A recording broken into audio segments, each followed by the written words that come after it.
Here we are given a function. f of x is x cubed plus a half x squared minus 2x plus 1 over the domain x such that x is between -3 and 3 and x is any real number. We are being asked to draw a sketch of y equals f of x and give a table of values for integers between -3 and 3. And we're going to do this in this video using the CG50. I'm going to show you how to access these things within the CG50. So first of all, to draw a graph, we're going to go to this one here, which you can either access by using the arrow points to get to there, or you can just press the little number at the top, the 5, to get straight into that graph menu. If we've got a function already listed, I'm going to delete that by pressing F2 and then F1 for yes. And I'm going to type my function that I need.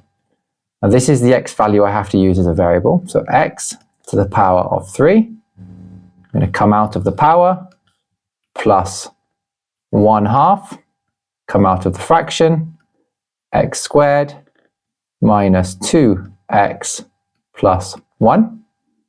And then I'm going to hit enter to save that function there. And now I'm going to draw it. I can do that either by pressing F6 or the enter button to draw the function. And there I've got a pretty decent sketch already. But what I need to notice is that here I'm interested in this domain, -3 to 3. So I need to set my domain to -3 to 3. I only want to see the graph for x values from -3 to 3. So I'm going to go to the view window, which is here, F3. I'm going to set my minimum x value to -3 and my maximum x value to 3. For now, I'm going to leave these y mins and y maxes at -10 and 10. They seem to show me a fair amount earlier. Hit enter to save those and hit enter again to draw. And I get a pretty good sketch of the function there. If these had been set to something else, say for example this has been set to -1 to 1, when I drew this I might not have seen very much of the function. I would have needed to change my view window. Or indeed if it had been set to -1,000 to 1,000, I would have got a very different view as well. Something that looks a bit like a straight line. And I wouldn't have got any details. So it's important to get a good view of what's going on by zooming to an appropriate level, particularly for the y values. In this case, because none of my coefficients are that large, 10 seems like a very reasonable value to choose.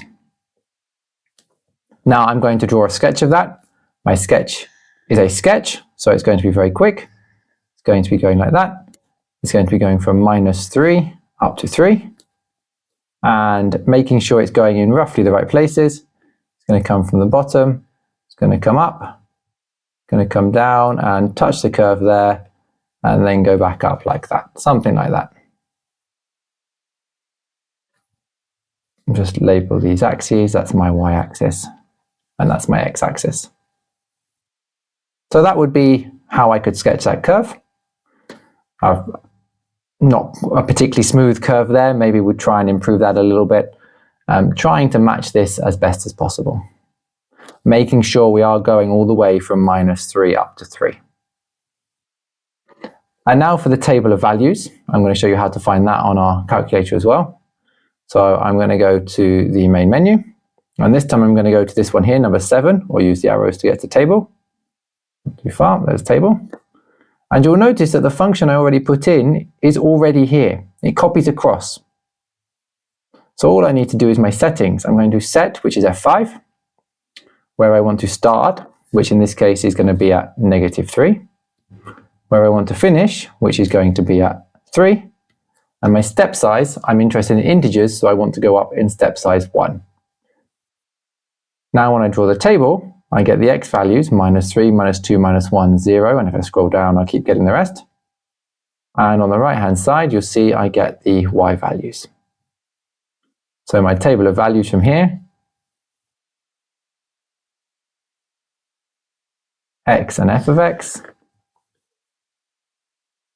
-3, -2, -1, 0, 1, 2, and 3.